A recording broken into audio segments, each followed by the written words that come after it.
Bom, galera, sejam bem-vindos a mais uma aula, sejam bem-vindos a mais um vídeo. E esse vídeo aqui vai ser o primeiro episódio da nova metodologia que eu vou aplicar aqui no canal. Ao longo de toda a história do canal e até mesmo do treinamento do Python Pro, eu utilizava uma metodologia que hoje eu considero um pouco ineficiente. Então, ao longo de toda a história do canal, se você for ver os projetos antigos, eu trabalhava com códigos prontos. Então, eu fazia o roteiro e eu ia copiando e colando blocos de código para te explicar o que estava acontecendo ali. E isso tecnicamente funciona. Você vê o que está acontecendo, você até entende o que eu estou dizendo, mas na hora de você fazer o seu próprio projeto, você simplesmente trava.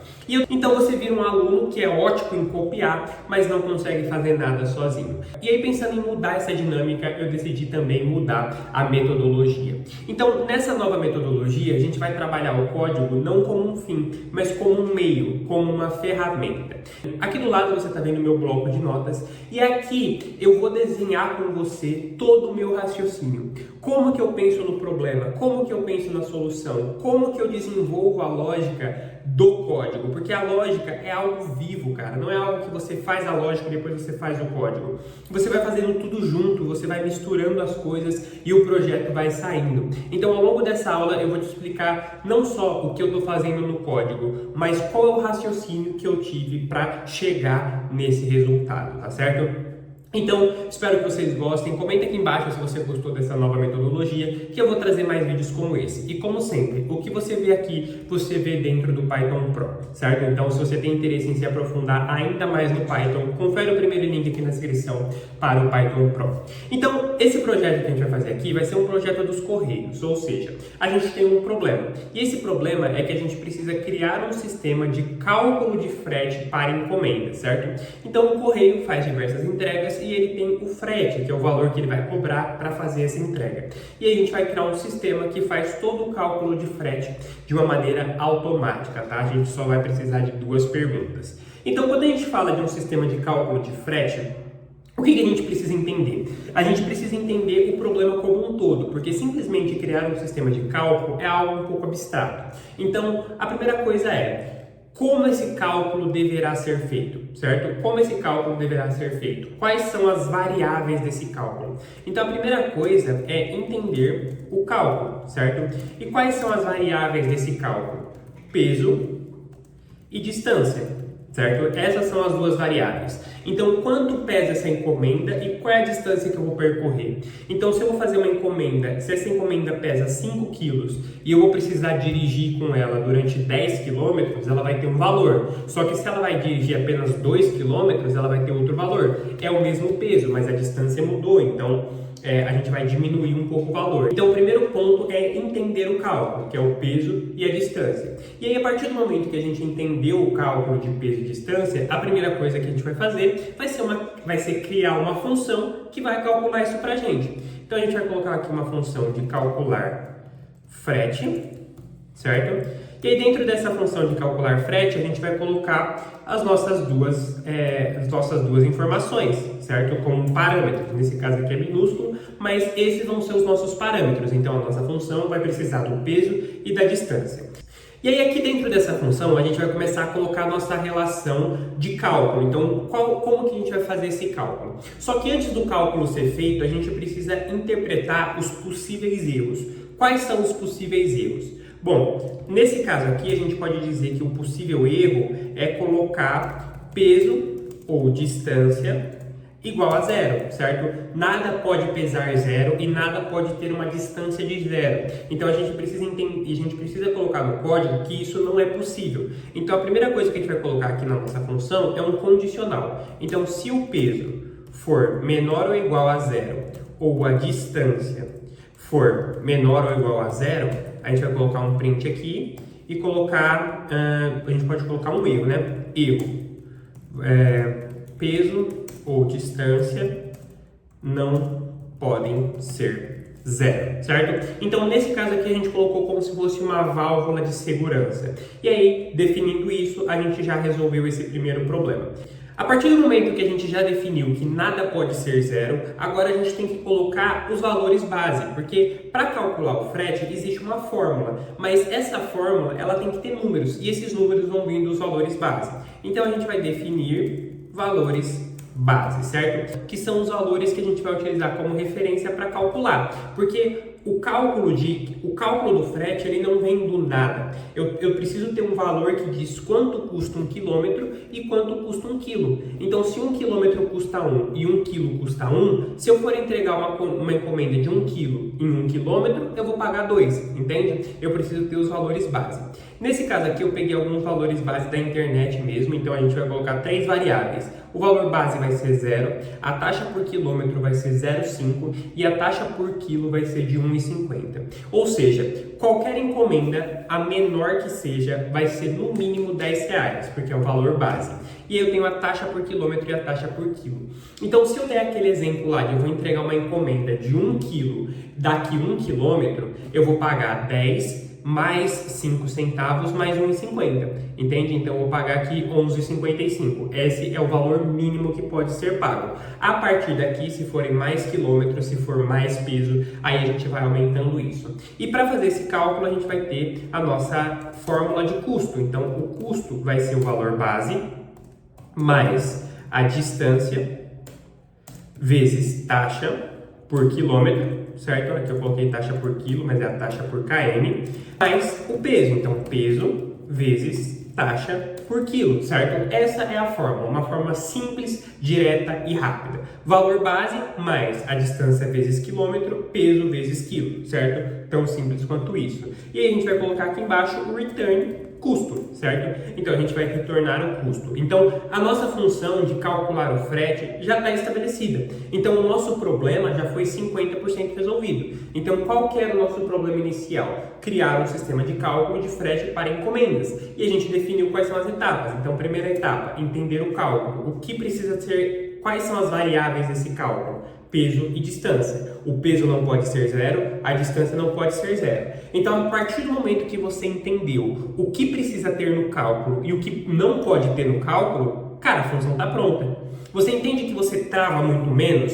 Porque se você precisasse só pensar, cria um sistema de cálculo para frete, é algo muito abstrato. Mas a partir do momento que você definiu o que você precisa colocar, peso, distância, não pode ser 0, já está feito. E aí depois você entendeu que você precisa definir os valores base, cara, os valores base já estão aqui. Esses valores são fictícios, mas você pode pôr o que você quiser, você pode pesquisar, a empresa talvez vai te dar. E aqui embaixo é fórmula matemática. Então essa fórmula matemática que a gente escreveu aqui é o básico do básico, cara. Adição e multiplicação, certo? E aqui embaixo a gente tem um retorno. E feito tudo isso, a nossa função de cálculo de frete está pronta. Só que agora eu preciso de um segundo sistema, que é o sistema que vai colher essas informações para poder fazer esse cálculo. Então, aonde ele vai buscar o peso? Aonde ele vai buscar a distância para poder aplicar essa função? Então, a gente vai aqui para a nossa quarta etapa, sistema de inputs de informação. Certo? Então agora a gente vem aqui para uma função que a gente pode chamar de main, nesse caso. Aqui dentro da função main, a gente vai utilizar uma estrutura de try e de except, tá? Nesse caso, você não precisa necessariamente colocar um try e except, porque você pode colocar direto as variáveis. Eu, pessoalmente, gosto muito de utilizar o try e o except, porque a gente já vai trabalhar com possíveis erros aqui. A pessoa que está preenchendo essa informação, ela pode colocar o peso errado, ela pode colocar a distância errada. Então, como a gente sabe que isso aqui vai ter uma alta chance de erro por causa do usuário, é interessante a gente já colocar o try e except para a gente conseguir antecipar algumas coisas. Então a primeira coisa que a gente vai colocar aqui é a variável de peso, certo? E vai colocar aqui um float, input, coloca aqui, digite o peso em quilos, tá? A gente vai colocar dessa forma, digite o peso em quilos. Aqui embaixo a gente vai para a distância e a gente coloca a mesma estrutura, tá? Float, input, e aí aqui dentro do input a gente coloca aqui, ó, digite a distância em km, tá? Coloque o peso em km, coloque a distância em km. Aqui embaixo a gente vai colocar a estrutura que vai de fato aplicar o frete, então a gente vai colocar aqui para calcular frete, e aí a gente vai colocar as nossas duas variáveis aqui dentro, peso e distância. Vale ressaltar, tá? A gente colocou peso e distância aqui no frete, não é porque tá peso e distância aqui em cima, é porque tá peso e distância aqui embaixo.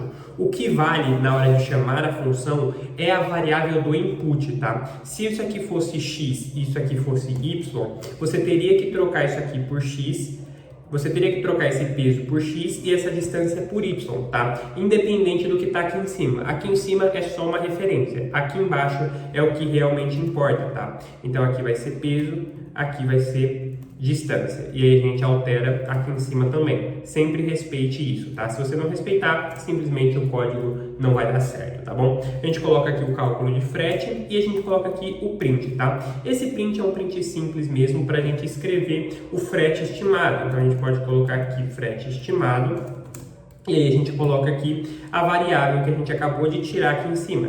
Então, frete, .2f.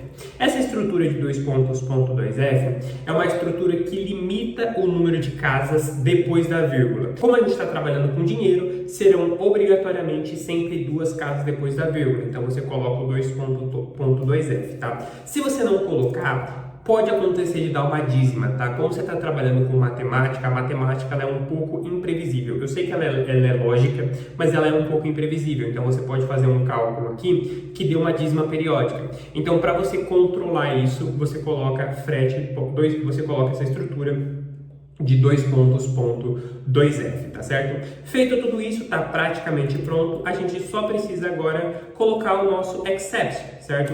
Esse except que a gente vai colocar aqui vai ser um except de value error as erro. Quando a gente coloca essa estrutura aqui, a gente está fazendo o seguinte: isso aqui é um erro de valor. Então, toda vez que o seu usuário escrever alguma coisa errada aqui, vai dar um erro de valor. E aí, ao invés de aparecer toda aquela linha preta lá explicando qual é o erro, a gente transforma em as erro. E aí a gente coloca aqui embaixo um print. E dentro desse print a gente coloca a nossa variável erro. Simples assim, tá? Dessa forma ele vai printar pra gente escrito certinho qual é o erro que deu. E aí fica muito mais fácil de consertar depois. Feito tudo isso, nosso código já está praticamente pronto e a gente só precisa da estrutura do if name igual a main para conseguir rodar isso aqui. Então, você consegue perceber que quando você estabelece uma lógica de programação clara, quando você entende o problema e quando você destrincha o raciocínio, fica tudo muito mais simples. Eu não fiquei simplesmente escrevendo várias letras coloridas aqui na minha tela. Eu entendi o problema. Cara,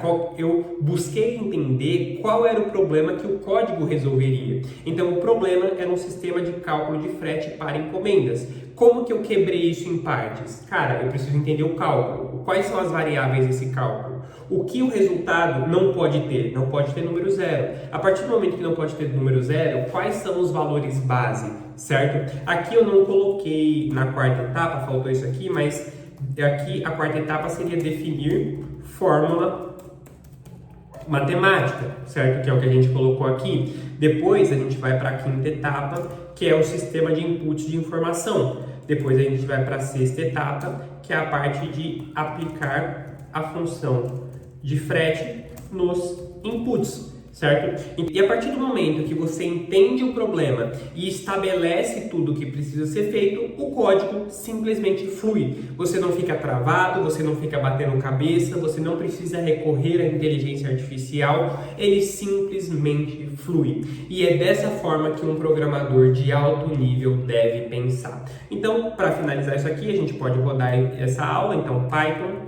frete.py, roda isso aqui e aí ele já pediu para a gente, digite o peso em quilos. Vou dar um exemplo aqui de 5 quilos e uma distância de 2 quilômetros. E aqui ele vai me trazer um frete estimado de 17,60, tá? Como você viu aqui no input, ele acabou ficando um pouco em cima, faltou os 2 pontos, então a gente pode colocar os 2 pontos aqui. E é importante você colocar esse espaço aqui, tá, gente? Eu sei que às vezes parece que não faz diferença, mas na hora de preencher faz diferença sim, tá? Então agora quando eu for preencher, ele vai dar esse espacinho para não ficar a informação colada nos 2 pontos. Então basicamente essa é a nova metodologia que eu vou trabalhar, tanto aqui no YouTube quanto lá dentro do Python Pro. E eu preciso que você comente aqui embaixo, tá, cara? Eu preciso que você comente se essa metodologia ficou mais clara do que simplesmente eu copiar e explicar o código para vocês. Se esse novo método de mostrar o meu pensamento e mostrar como eu cheguei nessa conclusão